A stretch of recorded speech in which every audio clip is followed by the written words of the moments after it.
Daniel, we made it at long last. Week 1 is finally upon us. How you doing today, good sir? I'm great. I'm excited. I've got herbal tea in me, Ty. My God, Ty. I don't know what to do with my hands. A full, not only Saturday, but Saturday, and then a sprinkling of Sunday and Monday, Labor Day weekend. Come on, Ty. What's better than this weekend? I love it. Hope everybody is as excited as we are over the next hour or so. We're going to do our best to talk you through all of the action in week 1, Dan, but we have to start out at the very beginning with all things college football, especially a new season upon us. We have a tradition on this show that we started a couple of years ago. We got to name the week. Yes, we got to name the week. Proud tradition. In the honor of ESPN, how they would do like Separation Saturday and some of those other names that weren't very creative, we decided we had to put our heads together over the last 7 months now and come to an agreement, present the United Front here in week 1. You want to talk through the logic a little bit on how we arrived where we did? For this specific week, for our week 1 Saturday nickname, even though there's Saturday, Sunday, and Monday.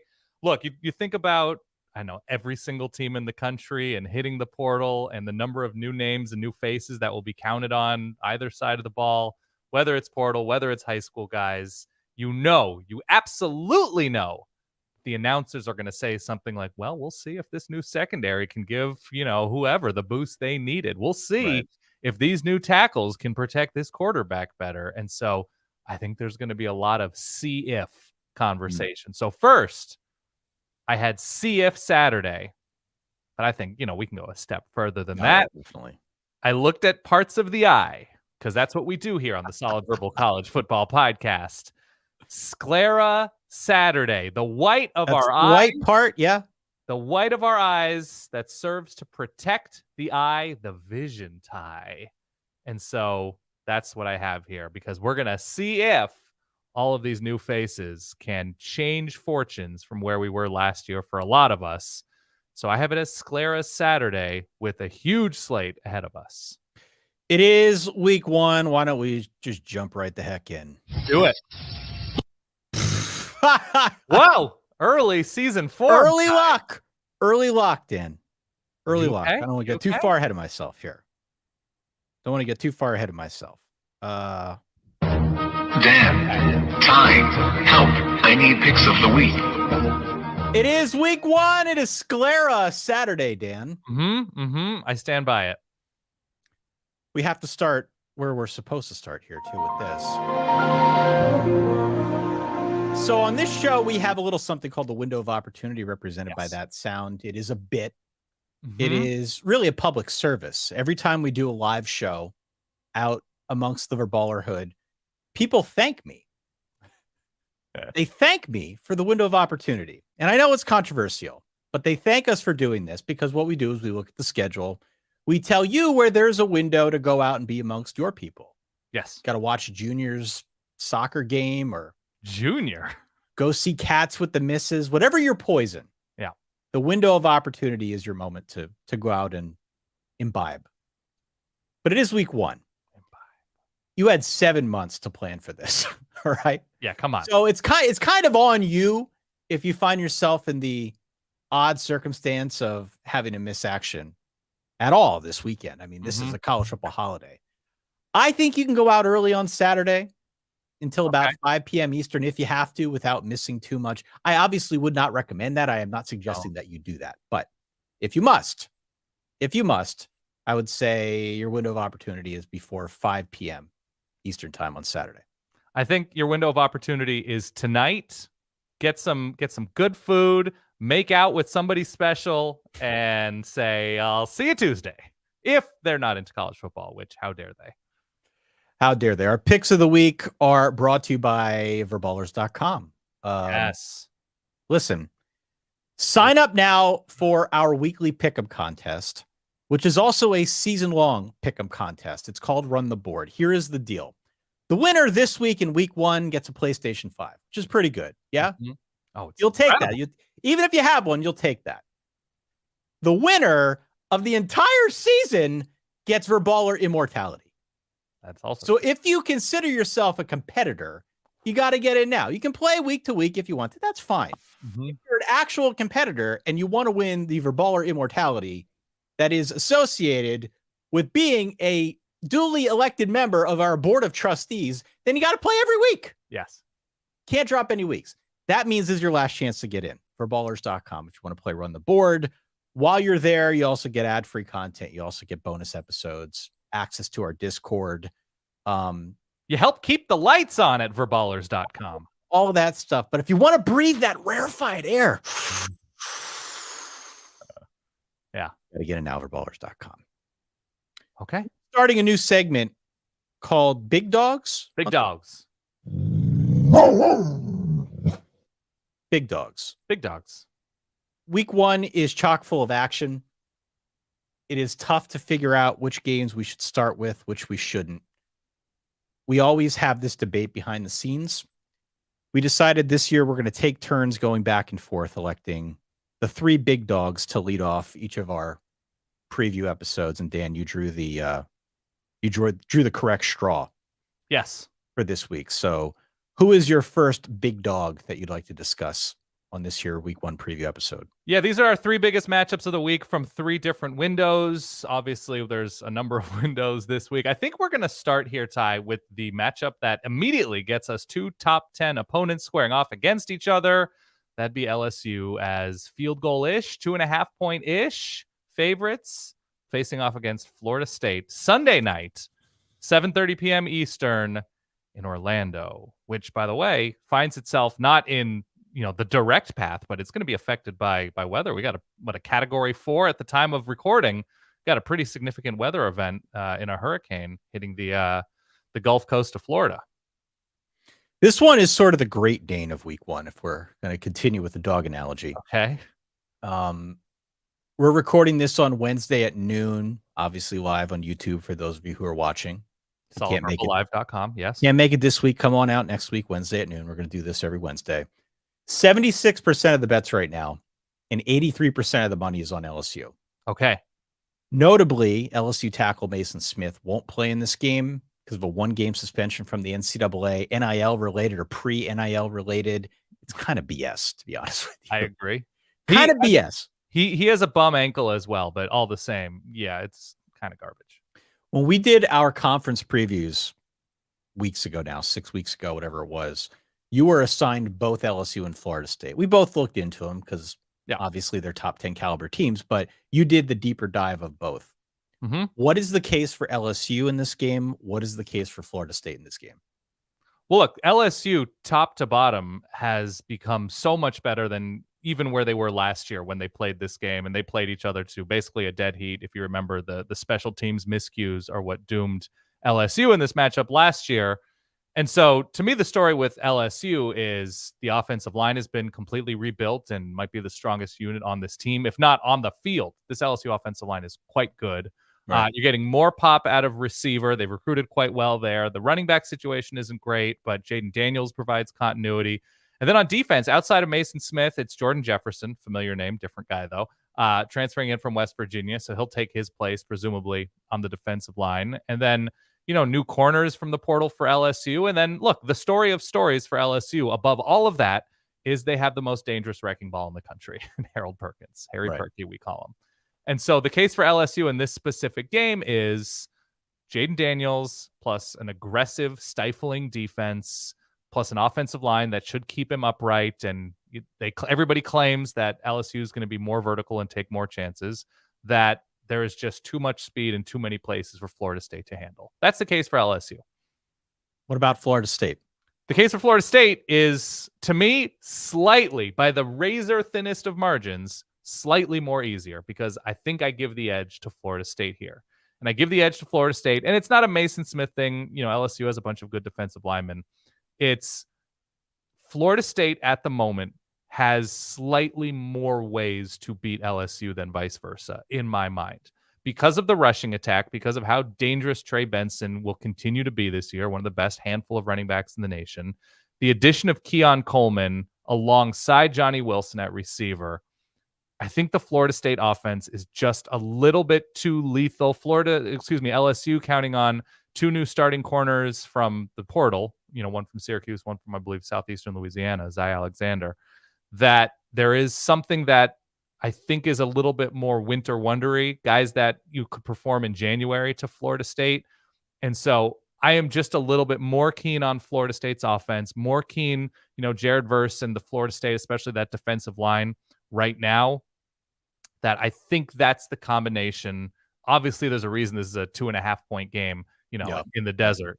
That's where I give them the firepower advantage. And to me, that's meaningful. So I'm going Florida State here. And it's in Orlando. So presumably, LSU travels like crazy. But that to me is the difference, that I think Florida State ultimately might be able to run the ball a little bit too much on LSU.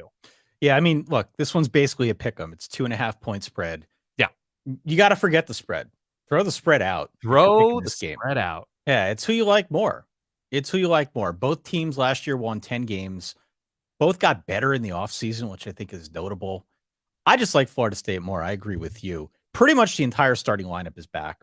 And now they're bolstered by even more talent, even some late transfers like Keon Coleman, who you mentioned from Michigan State. He might be scary good. Yeah. We've been getting emails about him, and the season hasn't even started yet. So if he lives up to the hype, he could be really, really good in that system. Games like these, though, often come down to line play. Yeah. And I do think it's also notable to point out that Florida State is no longer a laughing stock along the offensive line. Some of us are old enough to remember. And when I say that, if you're 3 years old, you're old enough to remember when Florida State had a really crappy offensive line, and it didn't seem like there was much hope in sight. But very gradually over the course of the last few seasons, they have built up that line play to the point now where it's a strength. Last season, it got to the point where it was pushing up against like that bottom tier of elite. So they've gotten very, very solid in the trenches. And I think that has been a springboard to help unlock further potential for this team. And it's part of the reason why I like them so much this season. The talent as a whole along that line is probably the biggest issue. The talent as a whole on this team was probably the biggest issue. And Mike Norvell very, very gradually has found a way to solve that one as well. So I just feel really good about where Florida State's at right now. I've got this one at 28-23, Florida State. Okay. I think it's a good game. Just like last year. Last year had mistakes, and there were the special teams woes for LSU and whatnot, but I think this will again be tight. These are two really good teams. Provided the game is close, neither one is out of the playoff race. It's just a good matchup. It'd be a good loss for one or the other, provided, again, it's like within one score, and I think it will be. So I'm 28-23 Florida State. I've got a Sunday afternoon cookout at a neighbor's place, and I've already alerted Jody with an eye. Hard out at 6:20 Central. Hard out. That's all. Second big dog, Dan. Yeah. Second big dog, we've got North Carolina, South Carolina. We do. This is a 7:30 game on ABC on Saturday night. Mm-hmm. North Carolina favored by 2.5. Neutral sider in Charlotte. To whatever degree that's actually a neutral site. Mm-hmm. I have no idea what to make of this game. I'll be honest with you.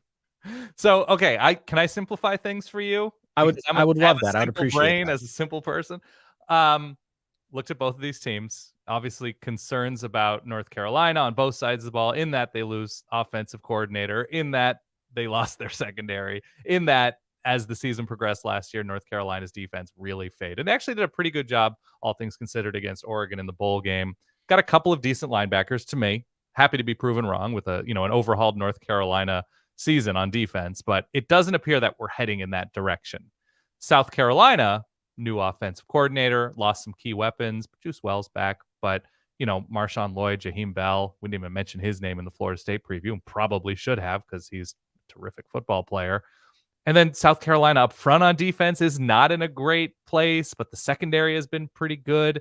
To me, it goes back to like old pre-algebra. All right, let's start canceling out. The X cancels out, the Y's cancels out, the this cancels out, parentheses cancel, whatever. Drake May is better than Spencer Rattler. So I'm going North Carolina. Yeah. I'm going, ultimately, the remainder is quarterback play is important. And North Carolina might have the best or one of the 2 or 3 best quarterbacks in the country. And given that, I'm going with North Carolina here. Game's in Charlotte. So yeah. Normally your rubric is quarterback and defense. And as I went through it, I'm like, I can't do that for either of these teams. I can do that with North Carolina, at least half of that. Right. Drake May. there was a seasoning of Spencer Rattler last year. Sure. Yeah. I mean, when they simplified the offense, when Marcus Satterfield stopped making it so sophisticated, that's when we saw, I think, better results on the South Carolina side. And now he's in Lincoln, Nebraska. Now he's in Lincoln, Nebraska. Yeah. North Carolina's got Drake May. North Carolina also saw a ton of turnover on defense. And I think the impulse is to look at that scenario, that setup, and say, well, they lost so much on defense, they're going to be worse. They were already really bad.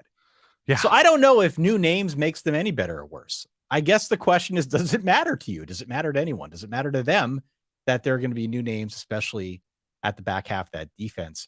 It's not like they were good it's not like they were any good last year, so I don't know how much difference it makes this season. I guess we'll find out. Maybe we'll find out in this game. I also look like, how did North Carolina start out last year? Maybe they were like frisky and interesting on defense. And no, App State scored 61 points. That's right. My hang up with South Carolina in this game is that they got crushed with transfers and roster turnover, especially along the lines. And that's where I'm most concerned for them as a whole this season. If there's no pass rush in this game, that's a problem against Drake May. That said, North Carolina was also very good at creating a pass rush for opponents because they didn't do a whole lot of blocking for Drake May last season. But I'd have to assume that they're at least a little better in the trenches than they were a year ago. And if that's the case, then South Carolina is going to find some way to try and change a trajectory for them. They can't just give them a free pass back there. I'm not sure what the defense looks like, and that's why I hesitate here. I'm on board with North Carolina minus 2.5. Okay. On the South Carolina side, I said this in the preview too. Like, I couldn't care less about how many games South Carolina actually wins. I care more about watching Spencer Rattler and Juice Wells, and especially Nichols Harbor, my guy. Oh yeah, I love Nichols Harbor, the true freshman. He Curious is to see how large. they use him. He is fast. Yeah. He is everything that we wish we were.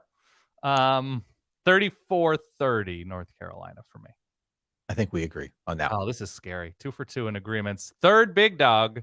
I think I have the sound. There it is. Yeah. Third big dog, 3:30 ABC. Boise State against Washington. This one on Saturday as well. Boise State going to Washington, a 14.5 point dog. So they are a big dog. I am picking Washington to win the Pac-12. This is your conference champion. Starting things out against the Broncos. This is a tough opener. Yep. I don't care what the point spread is. This is a tough opener for Washington. I think they'll be really good this season. I think they'll be really good, especially on offense this season. The limiting factor will be the defense. Basically, can they improve their back seven and not be a sieve against the pass? Yeah. That's, I think, the operative question. That'll tell you everything you need to know about Washington in 2023. I just kind of like this spot for Boise. I kind of like it. It's sneaky. 14.5 is a big number in week one. But Boise might be a 9-win team. And they could have a really dynamic rushing attack. They've got 3 4-star running backs in this roster. I don't know how many other G5 teams you can say that about. They're actually pretty loaded in that stable back behind the quarterback. I think they can move the ball in Washington. I think they can eat the clock up and keep this one within the number. I know you think they can win outright, and we can get to that. Right. Perhaps in a second. I don't know if that's what you're going to ultimately predict here, but I like Boise within the number. They've got a new offensive coordinator. Who knows how much different, if at all, the system's going to be this season. But I just feel really heartened by the fact that it's been a full off season now with Taylor Green running with the ones. And this is not a situation where I think they're going to get blown out. They played solid defense last year. Andy Avalos did a good job coaching that defense up. I think the offense lagged behind. I think it'll get there this season. So I'm on Boise plus the number. I'm not going so far as to say they win outright, but I like their chances here of keeping that one within 14.5. So obviously I'm taking the points. I made the spicy prediction that Washington, this was a spicy prediction. This wasn't necessarily based in 99 out of 100 universes that get simulated. I'm taking the points here with Boise State. And to me, it's quite simple. It's week one. It's the worst possible time for Washington to play Boise State, just because there's going to be a bunch of new faces on defense for the Broncos. And the passing game of Washington is incredible, but like most passing games, takes a minute to get into rhythm. Last year's defense for Boise State was terrific in getting off the field. Washington's offense was terrific at staying on the field. Every third down is going to be a party. Boise State, Washington. It really is going to be so huge. They were great blitzing the quarterback, Boise State was. They were great in the red zone. We'll see if that works out with a bunch of new faces for Boise State. but I think that number is a little bit too big. I like Taylon Green, maybe extending drives with his legs and keeping the Washington defense on the field. We saw at times that Washington defense couldn't get off the field and they were pushed around a little bit too much. I think this is going to be an improved Washington unit. Ultimately, if I were betting real American dollars from my real bank accounts straight up, I would take Washington. So I think Washington wins this game. I think they're the better and more complete team. There's more firepower. Those receivers should be great all year long for Washington. I have them winning a close game by a touchdown. I'm a believer in Boise State. I just ultimately, like, you need quarterback play if it's going to be relatively close. And I'd much rather have Michael Penix than Taylon Green, in a 4-point game with 6 minutes left. So I'm going with a close survival for Washington here. Did we just agree on the 3 big dogs? I hate it. Ty, I hate it. I feel worse for you than me because I was 0 for 4 with my big picks last week. I know. And by the way, comment along with your picks, and that way you're on the record when you're right and we're wrong. Yeah, you can sort of throw it in our face and come back to the comments after the fact and punctuate. But if you're watching this on YouTube. So yeah, I couldn't fully get there, but I can see the construction. I'm not going to take credit if Boise State fully wins this game, but yeah, I think it's going to be tight. All right. Well, we're going to get to our deeper analysis of windows here in just a second as we talk through the weekend ahead. Yes. Don't forget, if you are watching the games, if you have something to get off your chest, call the Reverb line. 855-VERBAL-3. It is a new phone number this year. It's a new and improved Reverb. Give it again, Ty. Give it again. 855-VERBAL-3. That is 855-837-4553. Put it in your phone. Get ready. We'll send it out to some of our friends that we know are going to be at games. But yeah, if you are out amongst the people watching games, just at home yelling at the TV, why not yell at the Reverb line? Try to keep feeling especially emotional, maybe especially sad after a loss, just dial that Reverb line.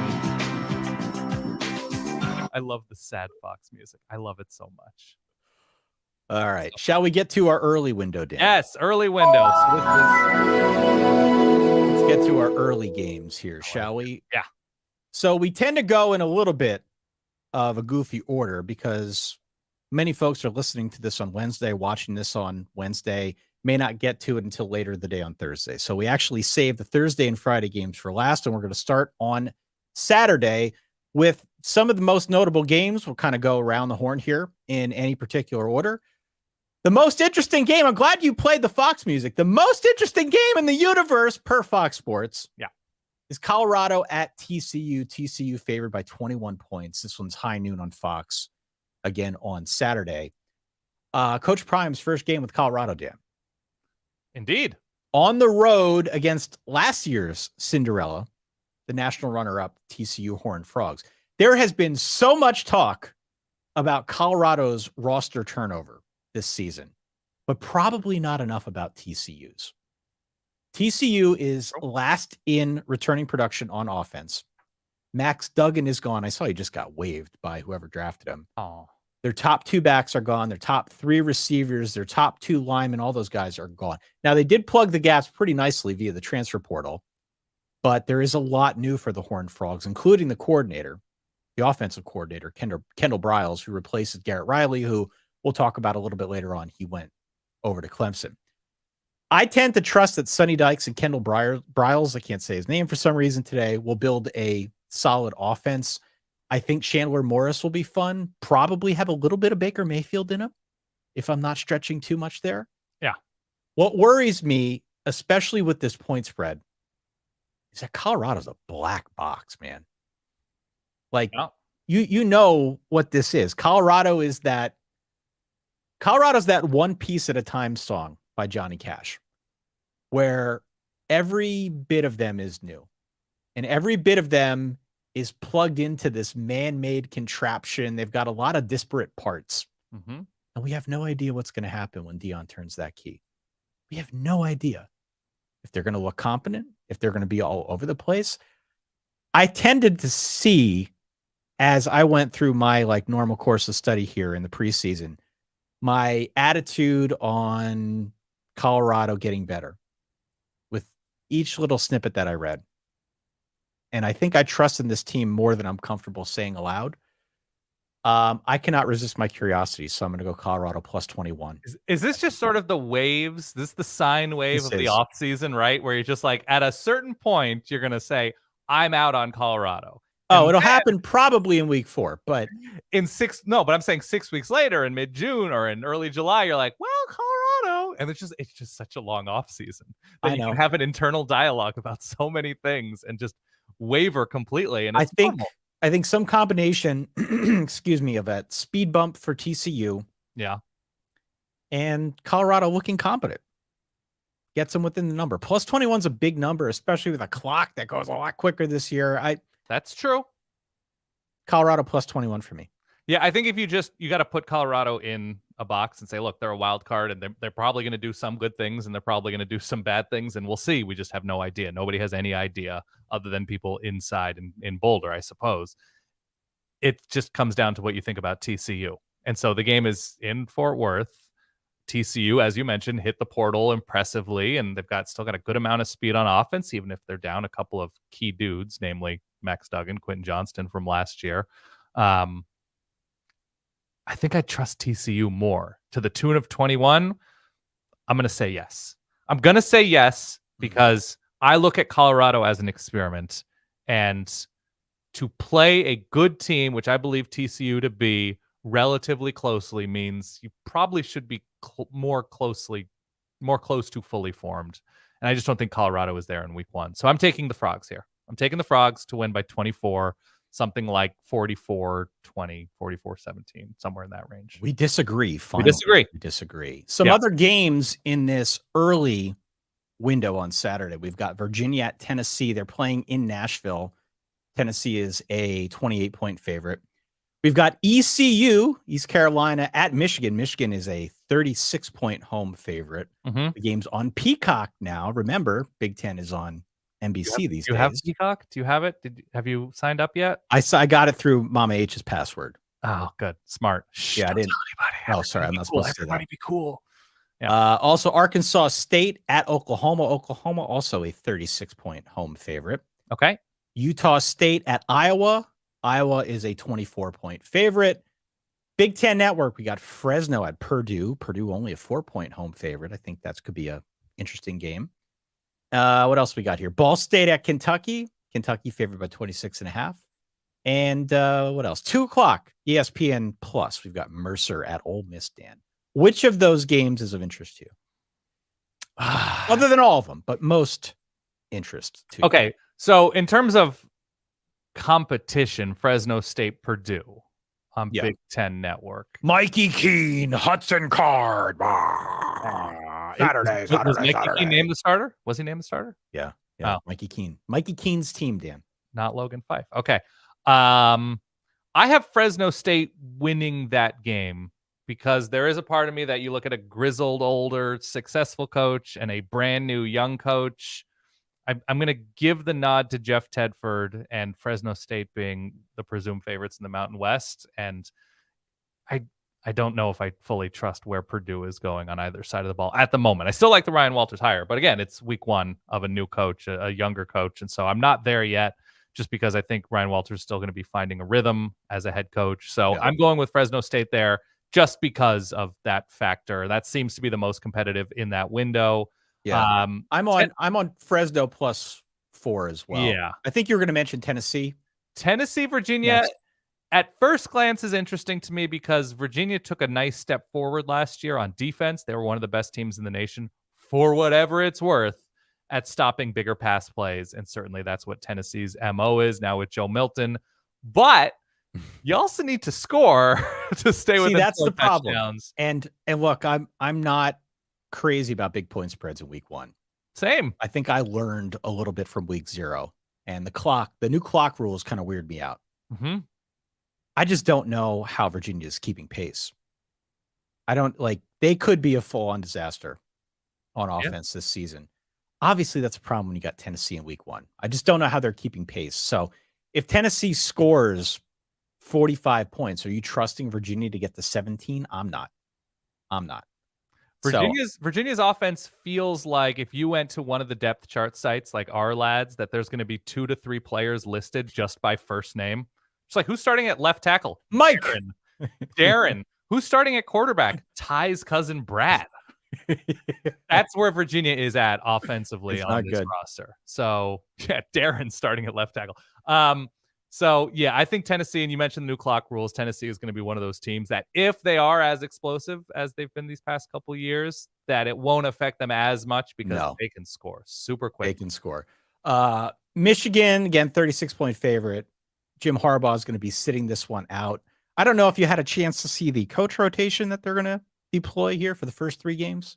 So it's 2 guys get their own games, and then there's 1 game that's split down the middle. Jesse Minter gets this game against ECU. Sharon Moore gets the next game against Bowling Green.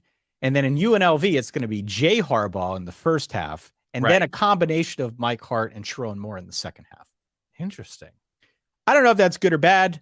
Michigan's going to win one way or the other. I'll take ECU plus 36, though. It's a lot of points. Really? Oh, yeah. Yeah. I'm going to take Michigan. Let me ask you this real quick, and then we'll move on to the afternoon window. Please. Utah State versus Iowa. Iowa's a 24-point favorite here. Mm-hmm. Brian Ferentz needs to get to 25 points per game to save his job, per the preseason KPIs that they put forth. Yeah. Is this one of the Ferentz fluff-up games? Well, I think Cade McNamara is listed as questionable. He's medically cleared, but questionable. Everybody's going to talk about the Brian Ferentz thing, scoring 25 points. Yes, it is a fluff-up opportunity for Brian Ferentz in the Iowa offense, and I suppose if Cade McNamara is good to go, you could see it happening, right? They got later on in the season, they got more firepower on offense. It's all relative from things, and certainly they've improved the offensive roster, and Utah State it appears to still be pretty down on defense. So yes, I think there is opportunity for that. The sub-narrative for Iowa is, I believe, maybe I'm wrong at the time of this recording, Spencer Petras is just a civilian on the Iowa campus. Like he's a break glass if needed quarterback. Going pro in something other than sports. I'm almost positive that's the case with Spencer Petras right now. So yeah, Cade McNamara, if he's fine, if he's good enough, I think Iowa will comfortably win. Definite fluff up opportunity. So what do I have down here? Ultimately, I think my pick was Iowa because I just can't make a case for Utah State. Yeah, I'm going to go Iowa as well. I think they're going to try to run it up if they can. Yeah, definitely. We'll find out about Cade McNamara, but they're going to try to run up these games where they're a heavy favorite, I think, to save Brian's job. Yeah, that's where I'm at. All right, let's get to our afternoon window. By the way, they'll either run up those games or run up those games and bet on them, because apparently that's what happens if you're an Iowa Hawkeye or an Iowa Cyclone. Sorry. Hey now. There's just a few guys. Continue. So look, there are a bunch of games here. I'll rattle through these. There's one that I want to talk more about. 3:30 on Fox, Rice at Texas. Texas, 35-point favorite. 3:30 FS1, Buffalo at Wisconsin. Wisconsin favored by nearly 4 touchdowns. 3 o'clock Pac-12 Network, Portland State against your mighty Oregon Ducks. Yes. 3:30 ESPN, UMass at Auburn. Auburn, 36.5-point favorite. UMass not getting any respect after last week. Right. But whatever. 3:30 Big Ten Network, Towson at Maryland. 3:30 ACC Network, Wofford at Pitt. Also at 3:30, we got Eastern Kentucky against Cincinnati. And at 4 o'clock, it's Western Carolina at Arkansas. So not a crazy window of games, but the one that I wanted to talk more about is 3:30 on CBS, I guess. It's Ohio State against Indiana, Dan. Yeah. Per Dan Olinger over at Hoosiers Now, Tom Allen said that Indiana has a starting kicker, but doesn't want to reveal it publicly. Awesome. A little gamesmanship from Coach Allen. Dan. Ooh, that's sly fox. Gamesmanship from Tom Allen. Tom Allen, 5-11-1 as a home dog since 2018. And last year, Indiana was 33% against the spread. Obviously, new year, new team. But Vegas seems to have a handle on where the Indiana football program currently sits. They, at the time of this recording, have not named a starting quarterback. I think it's Brendan Dornsby and Taven Jackson, the Tennessee transfer, vying for the job because Dexter Williams is still hurt. Kyle McCord announced as the starter for Ohio State. It's a big number, but Ohio State, another one of those teams that, despite the new clock rules with the clock running after first downs, they'll still probably score pretty quickly. Yeah. I'm on the record saying that Indiana is interesting to me. Okay. And I think Tom Allen has made some shrewd hires. I think the team's a lot better than it was a year ago. If this game were happening in week 7, I'd be inclined to think about points.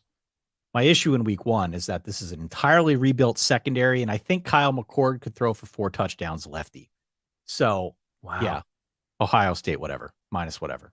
I think I have Ohio State as well. The number gave me a little bit of pause, but I just don't have that case for Indiana scoring enough to keep this within 30 if Ohio State is what we think they'll be. So, going Buckeyes. Saturday night window. Big guy here for me. West Virginia at Penn State. Penn State favored by 20.5 points. We've also got UTSA at Houston. That one's nearly a pick'em. UTSA favored by 1. Both good games. Both very good games. Yeah. I think 2 highlights for me. What else do we got here? USC, a 38-point favorite at home against Nevada. Alabama, 39-point favorite against Middle Tennessee. A lot of big numbers here. Georgia, I don't even see a line on their game against There's a bunch of lineless matchups. Yeah. Yeah. So let's go back to the Penn State West Virginia game for a second. Mm-hmm. A lot of people really fanning the flames of Penn State this week. A lot of playoff predictions, including Penn State. I don't know if it's because people believe it or because they're trying to be different and cute and not put Michigan or Ohio State in. I don't really know. I'm a Penn State grad. I've got a Beaver Avenue sign behind me. I hope that's the case, but I'm not sure I'm fully there. Okay. With respect to this game, though, if you've never been at a night game at Beaver Stadium, if you've never been at a night game on the home opening weekend at Beaver Stadium, let me tell you, it is unlike any other atmosphere you'll ever experience. Wow. The whole town will be ripped by about 1:30 in the afternoon. Can attest, have been early on to a Penn State game. And it was, I got, she was very friendly, but she was 87 or something. And she was gonzo. It was great. The whole town will be ripped. I was at the Penn State Miami game in 2001, and there was an electricity in the air unlike anything I've ever experienced. And I've been at all sorts of games now. Penn State went on to lose that game 33-7. They were down 33-0 through like the first 3 quarters. But that was Ken Dorsey era Miami. Mm-hmm. A little bit different than Neil Brown era West Virginia. Yeah. You know, I think this is basically the end of the Neil Brown era, or the beginning of the end, let's say, of the Neil Brown era. I don't think West Virginia fans would mind me saying that, because it's been a steady diet each offseason of needing to make mass wholesale changes. Mm-hmm. And eventually, if it doesn't work, that's a problem. That says more about the coach than it does about the changes. I think the plan this year is pretty obvious on offense. The plan this year is run the crap out of the ball with C.J. Donaldson behind a pretty good offensive line and do your best to keep the defense off the field as much as possible. Right. That is the template for West Virginia in 2023. Unfortunately, the schedule is also pretty difficult. So they could execute that to near perfection and still not really go anywhere in terms of wins and losses. Yeah. They're not good enough to beat Penn State. And I don't think they're good enough to keep it close against Penn State, close enough within that 20.5 number. Right. So I think the combination of West Virginia's deficiencies with all this excitement, frankly, around Penn State in 2023, Penn State's got something to prove this year. This gives them the perfect chance to get the national stage right out of the gate and try to make that case as a national playoff contender, national championship contender. I don't know. I think they cover. I think this is something like 38-16. Okay. One of those deals where they cover, but only barely. I think a lot to be excited about coming out of this game for Penn State. Nothing but good vibes for Drew Aller. For some of the newcomers, I expect Dante Cephas to have a really big season for the Nittany Lions. 38-16 is my prediction.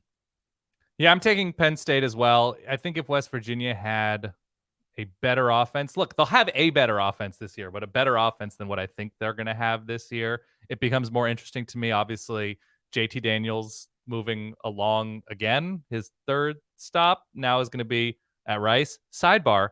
Do you know that JT Daniels will start at Texas for the 3rd team that he's played for? Rice at Texas, USC at Texas, West Virginia. I just appreciate that. Okay. I I worry about West Virginia's line against what this Penn State front can and will do. And I think that can change the game rather quickly. As good as CJ Donaldson clearly is, can't do it alone. And so I like the changes that West Virginia made. I'm just not in on their passing game. I'm just the defense was such a disaster at times last year. There's just Penn State has its act two together. The atmosphere will be too electric, as you mentioned, that I have Penn State here by 3 or 4 touchdowns. Now, it's first game of the year, right? This is a team that is now saddled with huge expectations, a new full-time starting quarterback with huge expectations on his shoulders to immediately be great. I can understand why that you can get out of the gate in sort of sludgy fashion. So there was part of me when looking at this game that was like, well, maybe it's a 24-11 game, some sort of weird score where, it's never really competitive, but Penn State never really pulls away because it's week 1 and they're just sort of feeling things out. That to me happens in 30 out of 100 simulations. But ultimately, yeah, I think it's 24-27 points. James Franklin and the Lions take care of the business. Yeah, and look, to be fair, I want to be clear, my stance on West Virginia. I think the changes that they made in the offseason were shrewd. Mm-hmm.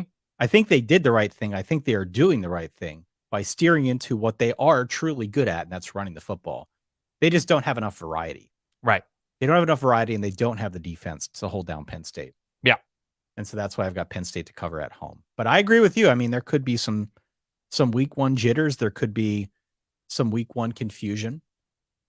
That's probably going to happen across the board in college football. I myself have week 1 jitters and confusion. I hit the wrong button earlier. Yeah. You're okay. Okay. Sclera Saturday already. Sclera Saturday, messing with your vision. Messing with the rods and cones. I wanted to talk very briefly about UTSA Houston because I think this is going to be a great game. It's a rematch of week 1 from last year when Houston won in triple overtime, if memory serves. I like UTSA a lot more in this game. I like their returning talent, especially on defense. I think that's the difference for me. I know Dana Holgorsen is sort of this offensive savant, but definitely going to be a drop-off this year when you lose Clayton Tune, when you lose Tank Dell. Yeah. Like the drop-off from Clayton Tune to Donovan Smith is probably pretty drastic. You think so? I think Donovan Smith's pretty good. Donovan Smith's okay, but Clayton Tune had been in that system for years. I just definitely feel better about an offense led by Clayton Tune at this point. We'll see. I like Donovan Smith as well, but UTSA also lost Zachary Franklin, their standout wide receiver, but Big Frank Harris is still there. And I tend to like UTSA here to get Houston. You'll hear more about this pick a little bit later on in the episode, but UTSA -1 for me, Dan. I'm going Houston. I don't think they're my home dog of the week necessarily, but I'm going Houston here at home to start the season. Is something I just enjoy more. Love Frank the Tank. The thing that concerns me about UTSA, and it probably isn't terribly concerning in week 1, is they needed a lot of fun at the end of games to win. Fun! Yeah. They needed a lot of zazz to come back, to win in double overtime, to win on a walk-off with 15 seconds left. That to me is, I think Houston right now, as much as I'm concerned about their defense, and I think Donovan Smith is a pretty good quarterback, and I think he's in a fun system that should take advantage, as he was last year for Texas Tech. So I have Houston winning at home in a fun back and forth shootout-y type matchup. Yeah, real quick, we got to move quick here because we got a bunch of games to get through. I did want to call out that Texas Tech has to go to Laramie, Wyoming, week 1. Buddy, get your home dog of the week sound ready and push it very inside. The Yakos home dog of the week. Why did they schedule this game? Why was this Kirby Hocutt? Who did this? You take Craig your Bowl. best team in a decade and you put them on the road in Laramie, week 1? As we like to mention, Ty, the highest point in FBS football, Laramie, Wyoming. So they're going to altitude. They have a look-ahead situation, Wyoming does, because they host Oregon in week 2. Craig Bowl, 8-4 since 2018 as a home dog. Wyoming had a very good pass defense last year, a good pass rush. It's at night, and you mentioned people getting ripped in State College. Laramie, juices are going to be flowing. Yeah. So I'm taking Wyoming here, not outright, but to keep this dangerously close. They're my Yakos home dog of the week. Another interesting matchup here in that night slot is South Alabama Tulane. Yes. Tulane favored by about a touchdown, 6.5 points last time I took a look. Really interesting matchup because South Alabama's put together a nice defense. I still think Tulane is significantly better. However, Tulane is not without its own losses, its own roster losses, turnover that they have to contend with, Tajay Spears notably among them. Yeah. So I think I like Tulane to win and cover this game, but it's two notables that, we at least like to mention as we go through here. Some other matchups real quick. I'm taking the Jags, just to be clear. Are you going South Alabama because, you mentioned the losses for Tulane, the defense. It was a good situational defense, specifically red zone third down for South Alabama. And potential look-ahead spot for Tulane. I believe they host Ole Miss in week 2, right? Oh, boy. I don't know if you can do look-aheads in week 1, Dan. Buddy, you've been looking ahead to this game for 7 months. It's my half a show. I can do whatever I want. Old Dominion against Virginia Tech. Tech favored by 16. We got Wazoo on the road at Colorado State favored by 12. A bunch of other games here with really, really large lines. There is a late game featuring Coastal Carolina and UCLA. UCLA favored by 14.5 points. So notably here, this one's going to be about one half of the way through when we go live on Saturday night. Yes. Because on Saturday night, we are going to be doing a live recap at midnight. So if you like this broadcast, give me the music, Saturday Night Tie, whatever. Saturday Night Tie, solidverballive.com, midnight Eastern. We'll be doing our recap. Make sure you call that reverb line at 855-VERBAL-3. We'll play reverbs towards the end of that episode. Yes. Ethan Garber's named the starter at UCLA, not Dante Moore, the blue chipper from Michigan. I don't hate Coastal plus 14.5 here. I think you should continue. I think they'll move the ball in UCLA. And I'm not entirely sure they can stop anybody. Right. Which is ultimately why UCLA would cover. But 14.5, I'm intrigued by 14.5. I'm going to read a press release to you, okay? Okay. Tim Beck was named the 4th head football coach in Coastal Carolina history on December 4th, 2022. A veteran leader with I think I've said enough, Ty. Look, UCLA is not going to have a great home field advantage. They nearly lost to the aforementioned South Alabama Jaguars last year. If you remember, to open up the season, I think South Alabama has a much more interesting defense and team at this moment than Coastal Carolina does. Grayson McCall is back. It's a different offense. There's not much on defense. I don't think they're going to protect Grayson McCall all that well. And if UCLA is strong on defense anywhere, it's getting after the passer. So I think UCLA wins this game by 17, 20 points at least. Wow. Also, last year with Grayson McCall and Jamie Chadwell, Coastal Carolina got run a couple of times. Do we have to bring back our Tim Beck sound or Beck Meyer syndrome from back in the day? Lift arm or speak at normal rate. It's tough. It's a tough break. I'll go UCLA. You talked me into it. Okay. Just by reading the first sentence and a half of a press release. I forgot about December. Yeah. Okay. Continue. Let's get to Sunday.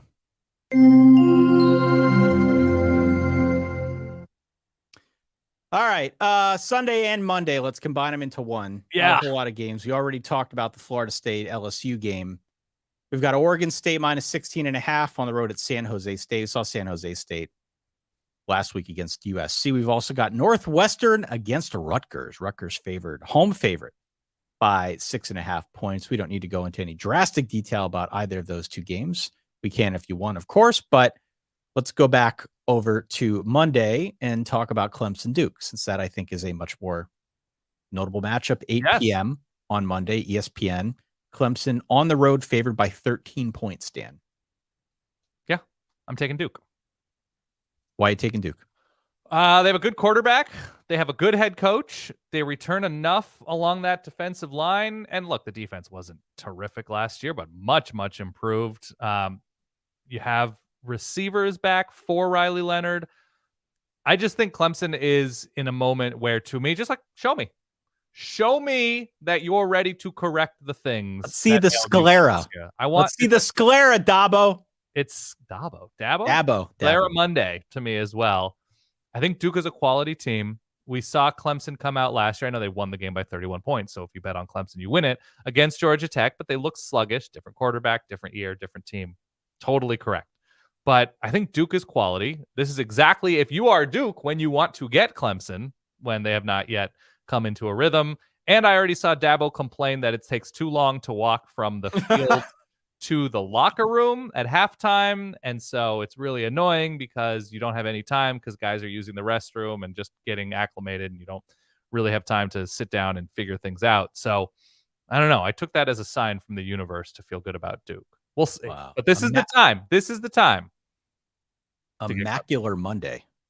Yeah. I just looked up parts of the eye that start with M. Yeah, macular. Yeah, that's correct. That's a thing. So I like Riley Leonard a lot. Mm-hmm. And I like that Duke returns a lot from last year's team. I love the job that Mike Elko did in his first year. Are you kidding me? Just think about what he's going to do at Michigan State, Ty. I know. This is what he can do at Duke. Continue. He's going to be really good in East Lansing. Yeah. But I got a taste of something this offseason that I want more of. Uh-oh. Let's talk a little bit about Dabo going for the throat.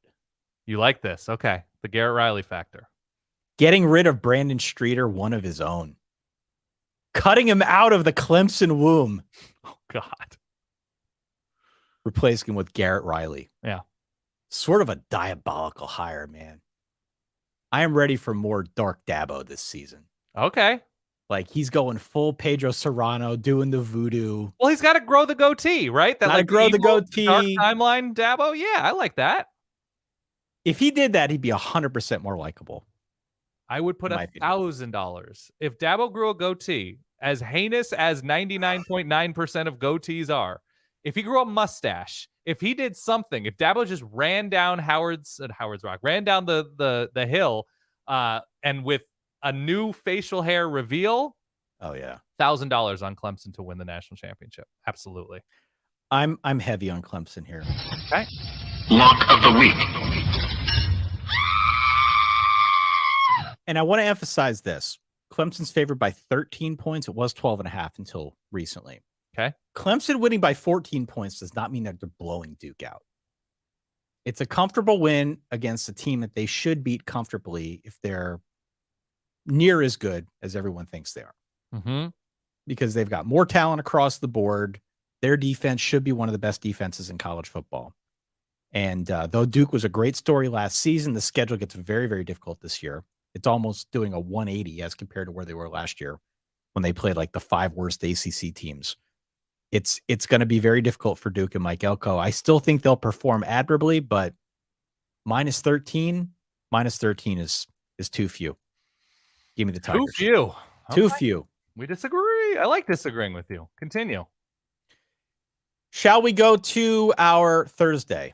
By the way, look ahead spot for Clemson with Charleston Southern. Continue. Yeah, let's go to Thursday. Let's go back to Thursday.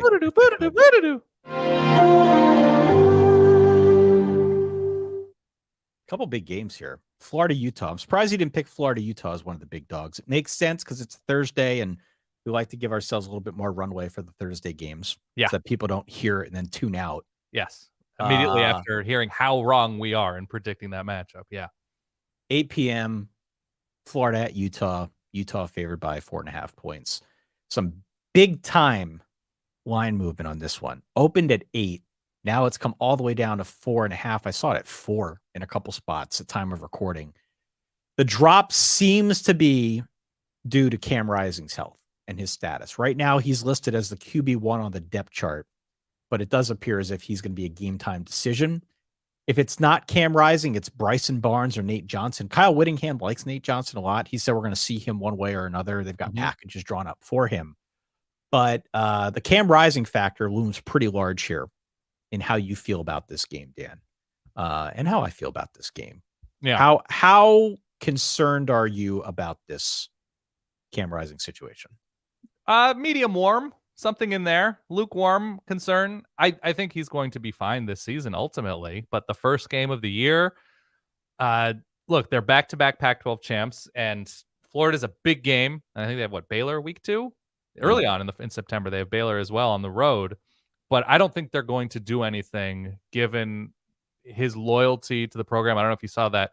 Florida kicked the tires on Cam Rising's interest in transferring because they kicked the tires on any available quarterback ability. I mean, Cam Rising would be at the top of anybody's list if you wanted to transfer. Sure. But he is included on that list of quarterbacks with eligibility. I look at this game because of his knee and his uncertainty to start early on in the season, at least in this moment, as we're recording this Wednesday midday. And Graham Mertz on the road, playing a tough defense at altitude. I look at this as, okay, what if neither team had a quarterback? What if both of these teams, all due respect to what you say, Nate Johnson, the presumed QB2, but we'll see. What if both of these teams had just direct snaps to their running backs? And sometimes they had to throw it. Sometimes a fullback, sometimes a tight end lining up back there, like an emergency Maryland linebacker quarterback situation. And I take Utah. And I give those points. That's how I'm viewing this because it's in Salt Lake. The stadium's going to be going bonkers. So for that reason, I think there's a lot to like about Florida this year. The team speed on offense is impressive. We'll see on a couple of positions, but I'm just in on Utah in a headless matchup. I mean, I don't have a problem with the logic. Yeah. But you should. It's very silly, Ty. Well, it's not, because if this game does devolve into two basically pickleball offenses, what does that mean? What does that mean in terms of the point spread? For me, it means take the points. For me, it means that you got two teams that might run clock and try to control possession and move the ball with short passes. We know Graham Mertz doesn't really throw the deep ball. Graham Mertz is good at the short to intermediate stuff, but that seems to be the way that this offense is going to be engineered this season. A lot of stuff off play action, what he supposedly is pretty good at. I definitely would have taken Florida +8 before this line came down. And so I hemmed and hawed a little bit over, do I want it at 4.5? I think I do. I think this is a close game. And I think it's probably ugly. I think it depends on Cam Rising, and he could come out and be all world everything, and maybe they're just playing coy here in the early preseason. I don't know. 23-20. I've got Utah winning, but Florida covering. Florida left Gainesville early because of the storm, right? I think they're staying in Dallas, so they have wonky travel plans. Hope the storm dies down really quickly, and it's an overblown situation because obviously we're thinking of everybody in the path. I think Florida is going to be an interesting team this year, but I think they're a team that's a quarterback away, and so I don't think when all the reports come out of fall camp and spring practice, they're like, Florida's still kicking tires. Yeah, that's troubling. It's surprising to me that they didn't do better than Graham Mertz. I think the environment is going to be a big deal in this game. I do. Although I did see that Paul Chris said that Graham Mertz was misused at Wisconsin. He would be in a position to know. Hold on. What did he say? Said that he's the guy. I know. Believes that maybe Graham Mertz was misused. Oh my God. That was okay. Cool. Just saying. Look. Okay. Next game that interests you, Ty. Nebraska at Minnesota, 8 p.m. on Fox. Again on Thursday. Two really good games. I mean, there are a couple of good games on Thursday, but these two, I think, bubble to the surface. New era in Lincoln, obviously. That is going to start in Minnesota against the Golden Gophers with the Greek Freak, Athan Kaliakmanis. I learned this week that they call him the Greek Rifle. Not as good for me. I think Greek Freak's better. Yeah, I do. Oh. I know it's already in the NBA, but I think Greek Freak rhymes better. It just rolls off the tongue. Yeah, I agree. You're insane if you give the points in this game, because I'm not giving the points in this game. You think I'm crazy? This has all of the makings of that opening night down to the wire. How great is college football? Both of these teams trying to out 3 and out each other in the second half. Out 3 and out. Yeah, they're going to try to out 3 and out each other. The game's going to end up 24-21 to somebody with a late kick or something, a late drive to win this game. Nebraska people are going to get way too critical or way too excited about Matt Rule after week 1. Yeah. Take those points. Please, I beg of you, I implore you, take the points. To the point where I'm saying lock of the week. Take the points. Really? Yes. Wow. Lock of the week. I don't hate that. I don't hate that pick. Another angle. Yeah. If you're looking for reason to take Nebraska here, the entire ethos of this Minnesota team has been bashing your brains in with a workhorse running back. Yeah. At least since 2019. Yeah. At least since 2019. And Mo Ibrahim isn't there anymore. Right. He's gone. This year, they're kind of flipping the script on that. And they're going to go a little bit more pass heavy. And I'm always leery about that. And everybody seems to be pretty high on the Greek Freak, Alec Nanis. And, we saw him in spurts here and there. And, I think showed some promise. But whenever you're drastically going to go against what you've been, that tends to weird me out a little bit. Yep. So Minnesota suddenly being something else is not instilling me with a whole lot of confidence. It could after this game. I also get the notion that Matt Rule in year one at the college level has been catastrophic pretty much everywhere. But I don't know if he's been catastrophic, but the situations he took over. Yeah. Yeah. The situations have been catastrophic. Teams have been very bad, but they have been different situations. Yeah. And in 2023, it's much easier to build a roster. Just talk to Dion, right? It's much easier to build a roster out of thin air than it's ever been before. So I think this is a low scoring, kind of ugly, close game, something like 21-17. Yeah. I would be inclined to say Minnesota wins, but I would never give the points here. I agree with you. Okay. Fair enough. The two Friday games I wanted to call out very quickly. We've got Miami, Ohio versus Miami. So the battle for the Miami Trophy, not a real thing. 17 points in favor of the Canes. And then we've also got Louisville against Georgia Tech. Louisville on the road in Atlanta for a neutral site game against the Ramblin' Wreck of Georgia Tech, led by Haynes King. Games in what? Mercedes-Benz Stadium. It's not technically in Bobby Dodd. It is technically not in Bobby Dodd, but it's in Atlanta. I'm going Georgia Tech here. I'm going with outright in Georgia Tech. Wow. Unclear if outright, but as a home dog-ish dog. Yeah, I'm going Georgia Tech. I think they're going to be fired up. I think Haynes King was misused. People will still swear by Haynes King. Jimbo will still swear by him. There's a reason. I don't think he's especially crazy good, but I think Louisville has a ways to go. So I'm going. Both these teams clearly have a ways to go. So I'm going to go with the home dog here. Alrighty. That does it for our full slate here. Okay. In week one. Again, 855 Verbal 3 is. You have a lock? I gave you my lock. My Which lock was is your Clemson minus 13. Oh, right. Okay. 855 Verbal 3 is a reverb line. Make sure you give us a call if you've got something on your mind. We'll play those at the end of our Saturday night tie recap show. Thank you, Dan. Okay, sorry. Midnight Eastern on Saturday. Be right here on YouTube. Make sure you stop on back. Give us your thoughts in the comments. We'll save time for those at the end of the episode. If you can't watch live, please make sure you hit subscribe to the podcast or follow the podcast. Yes. We've got the link down in the description for you to do so. We'd appreciate you helping us out and following along on your podcasting app of choice. All that stuff helps. Last but certainly not least, we'reballers.com is where you can go to get bonus perks, play in the game, your last chance to get in that season-long contest if you want to breathe that rarefied air. And maybe compete for a PlayStation 5 in week one as well, Dan. We'll be on Twitter. We'll be on Facebook. We'll be on Instagram. We'll be doing our best to keep track of the action all throughout 5 days of college football, Dan. Yeah. I have a couple more games that I think. Oh, you do? There are more games?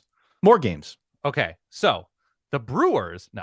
I'm just going to go everywhere, preview every single sport. I have Colorado State covering against Washington State. You know how I love altitude. I love altitude week one. I like Washington State and their struggles against Idaho last year as a factor. I think they beat them by a touchdown to open the year. And with how much is new both on the staff and on the roster, I think Wazoo wins this game, but I think Colorado State is going to be reasonably difficult and improved this year with Jay Norvell.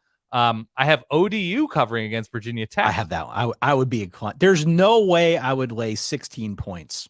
What is it about Virginia Tech that has them 19 points better on offense than ODU than where they were last year? I know ODU did not have a good year last year, Ricky Ronnie's Monarchs, but Virginia Tech on offense, I think, is still going to be. I know they added guys at receiver, but they named Grant Wells starter again. I think. Okay, I'm not in on the Grant Wells experience. It's a fun Penn State assistant thing, right? Brent Pry and it is. Pry, I like Brent Pry. Yeah, and I think he will get that defense playing to a solid level. 60, so many, but the roster is just not there yet on offense. No, it's just not there, and I'm not a Grant Wells fan. I'm just not. So I'm with you. I would probably go points there. Yeah, I'm going points there. I don't think there was anything else in terms of upsets, in terms of like heavy favorites that I feel great about. Wisconsin Buffalo might be a little bit interesting because Mo Linguist had Buffalo's defense playing interesting football. That's a 28-point line, and it's a full new look Wisconsin. But that's just more interesting to me than me feeling dramatic about that line. But no, I don't think I have any more dogs on the line. Can I make a quick request, if that's okay with you? Oh, sure. For the first time in so long, way too long, will you drop that big, stanky, lubricious? What drop is that word? Yeah, buddy. Yeah, buddy. Yeah, buddy. Yeah, buddy. Yeah, buddy. Yeah, buddy. What do we got here? Villanova traveling to Tie Country, taking on Lehigh. Of course, you go Nova, and you don't think twice.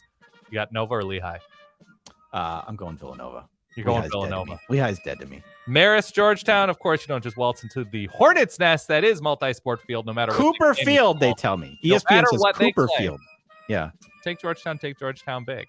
Yeah. Merrimack at Holy Cross, the class of the Patriot League. Holy Cross. You go Holy Cross big, of course. Yeah, yeah. The Gators of Colgate traveling to Syracuse. How do you feel about that?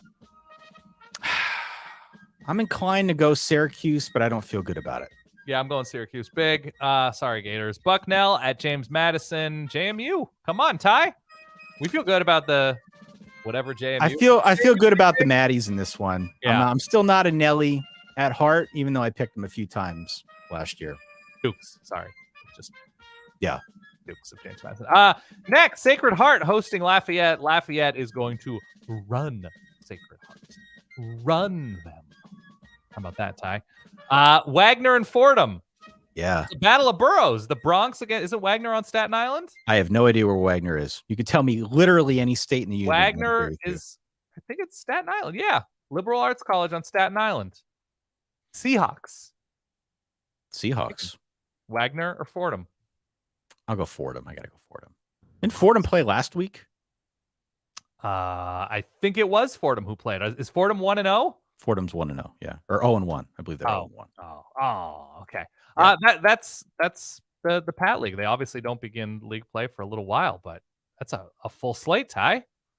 Do you have anything else? I do. Ty versus the world.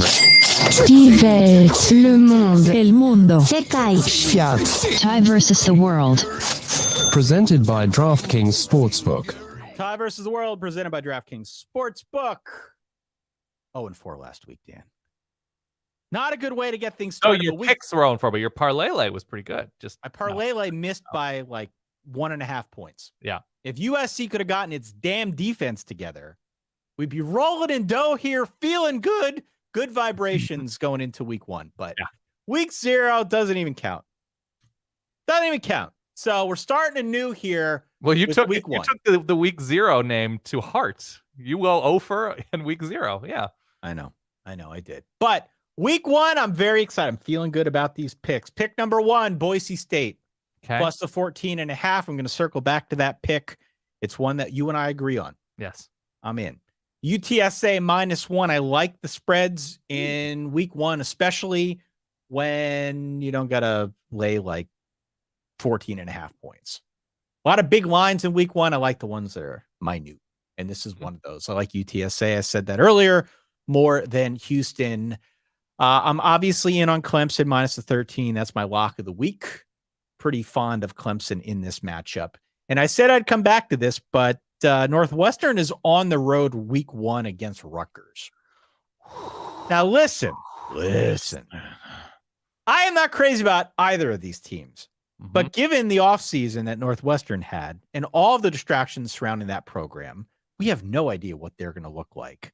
I believe that Rutgers is in a pretty good position to win and cover here at home. So I'm on Rutgers. I can't believe I'm saying this -6.5. Man, okay. Northwestern notably started the season last year with a win. They did, but in a different country, so it also didn't count. In week 0, so it doubly didn't count. Yeah, fair. Those are my 4 just straight up bets. My big parlay, though. Not straight up bets. Not straight up bets. Standard against the spread bets. Yeah. That's right. My big parlay, though, that I'm very excited about this week. So we lost a jeweled parlay a week ago, but we're going with an orange theme. Yeah. this week. We've got an orange themed parlay. Did you come up with a name for it? I think this is your orange juice, man. This is the juice you're feeling this week. You're feeling orange juice. You're getting that vitamin TY. Yeah. Should we go orange juice parlay? Is that what we're going to roll with here? Yeah. So this is a combination of three things that I found out on DraftKings. Over 5.5 Tennessee touchdowns in their game against Virginia. Okay. Feels very doable. Over 5.5. I've got Clemson winning by 9.5, covering a 9.5 alternate spread. So you're teasing it down? Teasing it down. Okay. And I've got over 9.5 Boise State points in the second half of their game against Washington. Okay. I could see that game getting kind of weird in the second half. Okay. That's the orange juice parlay. Over 5.5 Tennessee touchdowns. We've got Clemson minus 9.5 against Duke. We've got Boise State over 9.5 second half points. I like it, Ty. I really do. Orange juice parlay. Fair enough. Orange juice parlay. Anything else you want to hit, Ty? Anything else? What's on the menu? What are you eating? Where are you watching? Paint a picture for the people. I think I'm going to be here. I think I'm going to be holed up down in the basement, man. I like it. Same. I think I'm going to be holed up down in the basement. We will obviously be online and ready to react to any of this action should it get kind of crazy. But it is week one. I think it's pretty much all hands on deck. Do you have a food situation that you have lined up? I'm thinking breakfast burrito. I am thinking breakfast burrito for kind of a lunchtime meal for Saturday. Haven't thought about dinner. I want to say I did Korean fried chicken last couple years. Maybe I'll stick with that theme. It's always a winner. But the fact is, we're going at midnight Eastern, and I have to be careful, Ty, and not weigh myself down because I need to bring the energy late at night. So all I know is breakfast burrito is in the works. Download the DraftKings Sportsbook app now. Use the code SOLID to sign up. New customers take home $200 in bonus bets instantly just for betting $5. The code is SOLID. It's only on DraftKings Sportsbook, the official sports betting partner of the NFL. The crown is yours, Dan Rubenstein. That does it for our week one preview episode. We appreciate everybody stopping by to watch us here live on YouTube. We hope you'll join us Saturday Night Live. Not the show, but our show. Yeah. Midnight Eastern, right back here on YouTube, Dan. For that, give them a website. SolidVerbalLive.com, of course. SolidVerbalLive.com. No big deal. Check us out at Verballers.com if you like the show and want more of it. In the meantime, for that guy over there, my good friend Dan Rubenstein. For myself, Ty Hildenbrand, thanks so much for downloading, for listening, for playing along at home, and stay solid. Peace. Gambling problem? Call 1-800-GAMBLER or visit www.800gambler.net. In New York, call 877-8-HOPE-NY or text HOPE-NY 467-369. In Connecticut, help is available for problem gambling. Call 888-789-777 or visit ccpg.org. Please play responsibly on behalf of Boot Hill Casino and Resort. 21 plus, age varies by jurisdiction. Void in Ontario. cdkng.com/football for eligibility, terms, and responsible gaming resources. Bonus bets expire 7 days after issuance.